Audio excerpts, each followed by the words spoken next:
Hello learners, this is Habiba with Excel with me. If you like the video, please do like, share, subscribe and comment below. Today we are going to learn a new topic of UGC NET Paper 2 Education Unit 3, that is Learner and Learning Process, with the subtopic Principles and Theories of Learning. Under that, a small topic we are going to cover today, that is behaviorist, cognitive and social theories of learning. Introduction.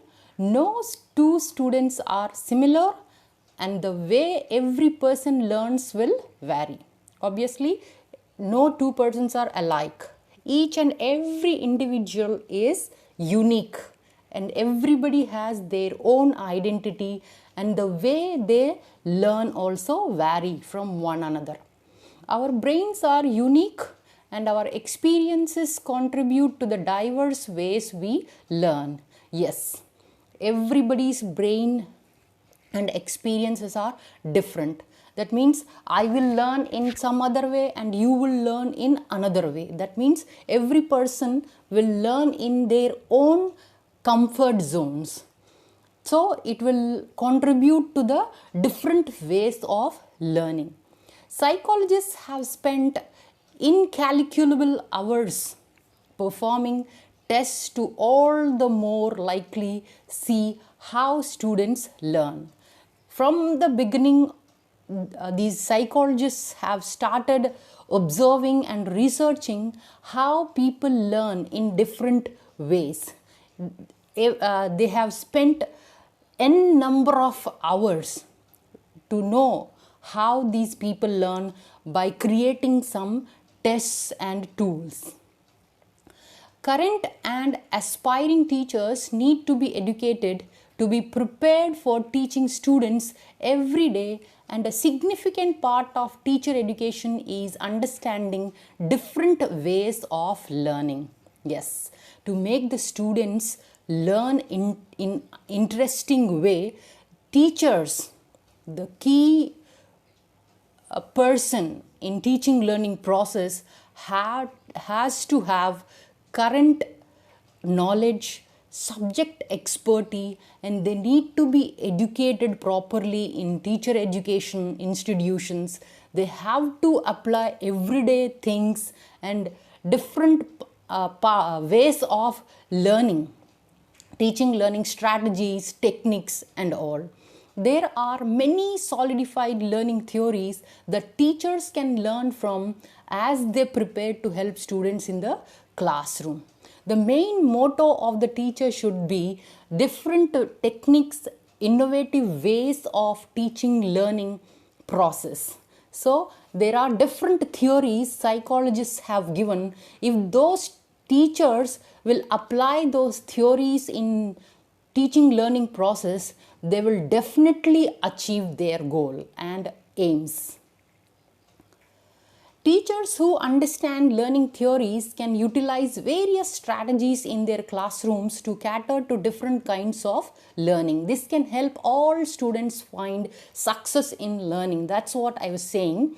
Teachers who will understand these theories and can be able to utilize those theories in the classroom, definitely the students will learn and lead to their success.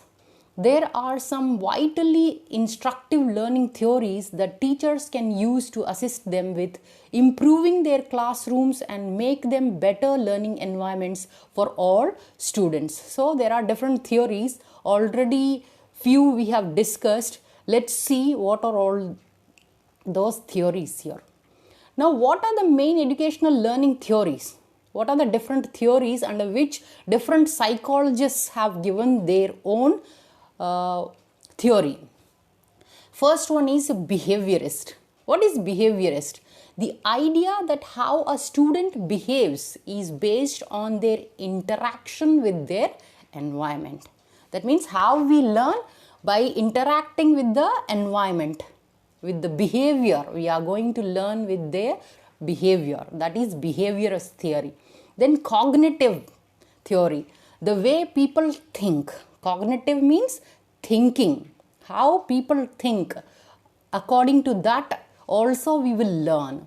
Then social theory, that is learning from observing others. Social means pertaining to society, how the people are behaving in the society. Seeing that also, by observing that, people learn. So first one is behaviorist learning theory. Let's understand. Behaviorist learning theory is the possibility that how a student acts depends on their interaction with their environment. In the environment, how a learner, what is the possibility, how they will learn by interacting with the environment, that behaviorist learning theory says. It recommends that behaviors are impacted and gained from external forces rather than internal forces. Obviously, how everything is happening externally, according to that we will learn, not internally, says this behaviorist theory. Suppose we see something happening over there, definitely some response will be there from us by seeing some incident or any act. That means externally we are showing something. That is external force, learning from external forces, not internally. Internally means our thinking, our own perspective, everything comes under that. Psychologists have been fostering the possibility of behaviorism since the 19th century. Behavioral learning theory is the basis for psychology that can be observed and quantified. So, from 19th century, people have started performing some tests and researching related to behaviorist theory of learning. Positive reinforcement is a popular element of behavioralism, that is classical conditioning observed in Pavlov's dog experiments suggests that behaviors are directly motivated by the reward that can be obtained. Yes, this positive reward is given to a person, definitely that person will learn. For example, in a classroom, if teacher is teaching, if she scolds the students and teach continuously, the children will never learn. If the teacher is polite and appraising them with verbal cues, maybe praising them good, doing good, or something, some encouraging words if she is using, definitely that students will connect with the teacher and they will learn something better. So in classical conditioning, already we have learned, Pavlov has performed some tests on a dog. That is stimulus response. That is classical conditioning theory he has given. That is, he has taken a dog and food. That is, conditioned stimulus is food. Unconditioned response by seeing the food, if the dog is giving saliva, that is unconditioned response. There is no condition. The food is shown to the dog and the dog has some saliva coming out of its mouth. Then second, before conditioning, what they have done, whistle. That is neutral stimulus they have given, that is a whistle. Then no salivation is there. If showing a whistle, what is the need of whistle to the dog? That is no conditioned response of the dog. Then what they have done during conditioning, whistle, they have whistled and then they gave the food. Immediately what was the response of the dog? Salivation. That is unconditioned response it has shown. Now this food has been taken out, that is unconditioned stimulus, only then they have whistled. Then what comes to the mind of the dog? That food. If the whistle is blown, I am going to get some food. That idea will come. With that idea, what will happen? The dog starts salivation. That is unconditioned response. That means if the whistle is blown, I am going to get the food. That is the thinking of the dog. So this is called classical conditioning theory given by Ivan Pavlov. What is the result of this? That means behaviorist learning, that is how the dog is going to behave with the conditioned response and unconditioned response, that we are learning. That is, learning happens. That is the key thing we have to understand, that how learning is happening. So teachers in a classroom can utilize positive reinforcement to help students better learn a concept. If the teacher is applying positive reinforcement, definitely the students will learn. If the negative response is there, the behavior of the student will change towards the teacher. Never try to learn anything, rather they will get frightened of the teacher if they see also. Students who receive positive reinforcement are more likely to retain information moving forward, a direct result of behaviorism theory. So, if the teacher is using some positive reinforcement, definitely that information will remain in our mind. When we are children, you only think. If a teacher is positively given anything, definitely we will remember that content and concept very easily. If the teacher is punishing us continuously to learn that concept, definitely we will not remember anything regarding that concept. Now the second one is cognitive learning theory. Cognitive learning theory looks at the way people think. That is, already in the previous class I have discussed about this, what is cognitive theory. Now cognitive means thinking. Mental processes are an important part in understanding how we learn. What are we thinking? What are our experiences of past to learn further? All we have in our mind, thinking process. The cognitive theory understands that learners can be influenced by both internal and external elements. In behaviorist, we have understood that external forces, according to external forces, we will learn something. Here in cognitive, both internal and external. That means if we see something also, we will think about that, yes, I have learned that. That means internally thinking process is going on. That means externally, internally we will learn. Now Plato and Descartes are two of the first philosophers that focused on cognitive and how we as human beings think. Many other researchers look deeper into the idea of how we think, spurring more research.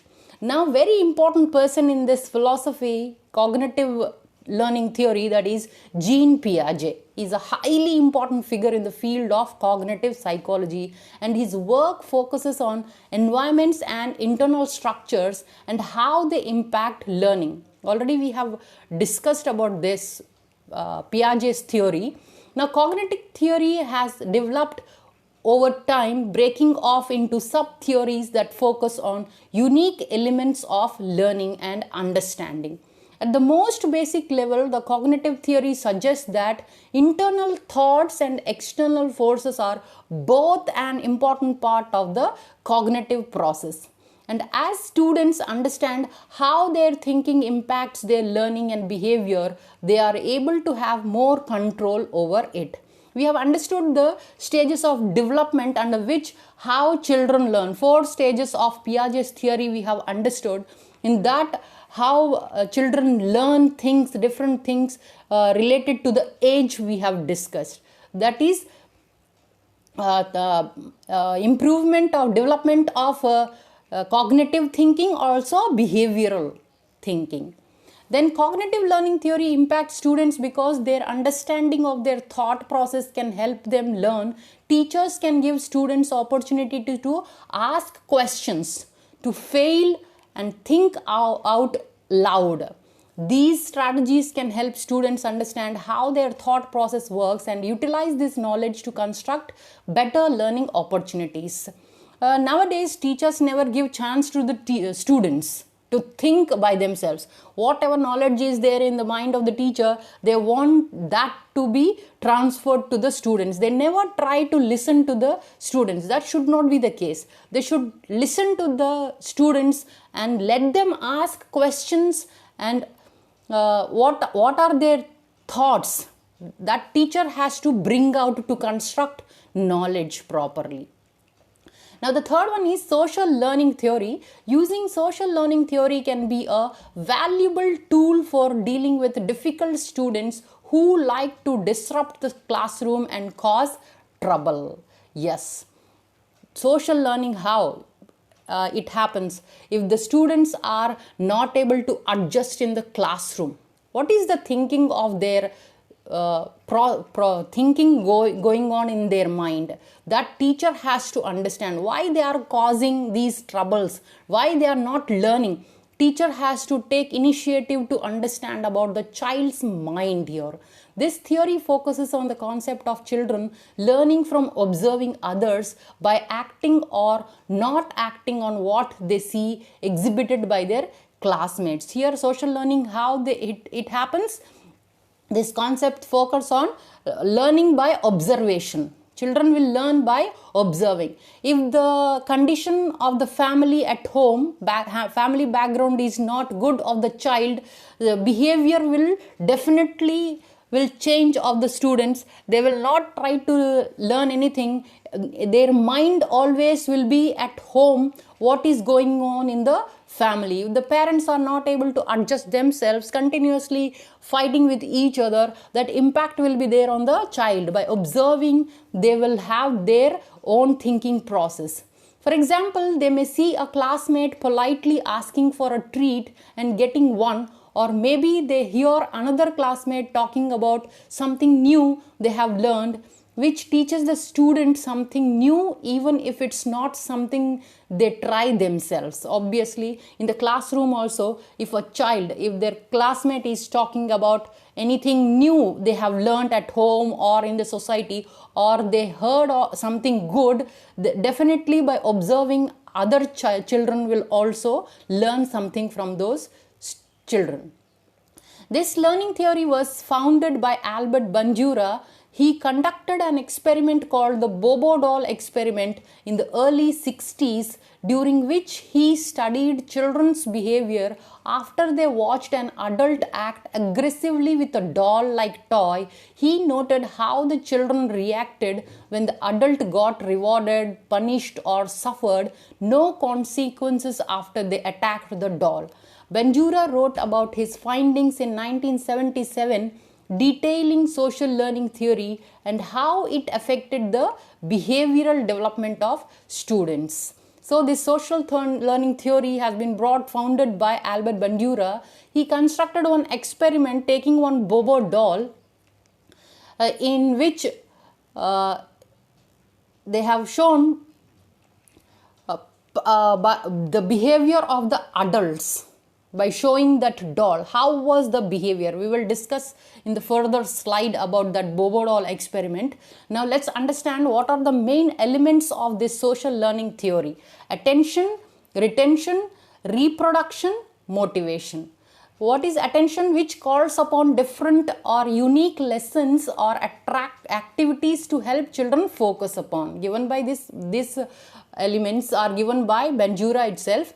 What is the second one? That is retention, focusing on how the student will internalize information and recall it later on. Then reproduction, drawing on previously learned behavior and when it's appropriate to use it, obviously. Then motivation, which can extend from seeing other classmates being rewarded or punished for their actions. That is attention, retention, and then reproduction, and then motivation. Attention means what are the new things, unique things they have learned. They will focus on that. It will help them to focus, having attention on that. Then retention, how students internalize that information. They will understand thoroughly about that information so that they can recall later on. Then reproduction, what they have learned previously in their behavior, they will show it when it is required. When the time comes, they will show that required behavior. Then motivation, seeing others, how they are getting rewards and punishments for their actions, that motivate them. If reward is positive, definitely that inspires the students to do something good. If it is negative, either they will run away from that, or they will learn from that negative also how to take it as positive. Now, by utilizing social displaying depend on these components, teachers have an exceptionally incredible asset in their weapons store that can adequately direct their students to be more dynamic in their learning, focus harder, and channel their energy into their schooling. Obviously, if social displaying that is dependent on the components such as teachers who are exceptionally having their knowledge and the strategies and techniques how to draw the attention of the students, they will achieve the learning. The students will learn very well by those teachers. Before concluding, let me discuss about that Bobo doll experiment. What happened? Albert Bandura has put one Bobo doll in front of an adult. Some shouting or aggressiveness if they are showing on somebody, same thing that children will learn. Aggressively they will beat the toy, maybe those children will react in a different way. That means if you have seen the children has got one hit on them because of one chair or something, definitely they will go and again beat that chair. Why did you beat me? That means that aggressive thinking has come by seeing the adults, that behavior. What are the consequences of those? They will react aggressively on those consequences by attacking anything which comes which is hurting them. That is the behavioral experiment, social experiment done by Bandura. You can learn in detail about this experiment in later classes. So now let's conclude the topic, how to apply learning theories in teaching. Teachers can create specific strategies and techniques to apply these learning theories in their classrooms. Obviously, teachers need to first focus on learning about all kinds of techniques for teaching and classroom management. Then only they can apply these theories. Teachers need to understand learning theories to be prepared to utilize them in their classrooms. An understanding of learning theories helps teachers connect to all different kinds of students. Yes, teachers can focus on different learning styles to reach different students, creating teaching that focuses directly on student needs and aptitudes. That should be the ultimate goal of the teacher, needs of the students and aptitudes. So we come to the end of this session. If you like the video, please do like, share, subscribe and comment below. Thanks for your attention and time. Happy learning.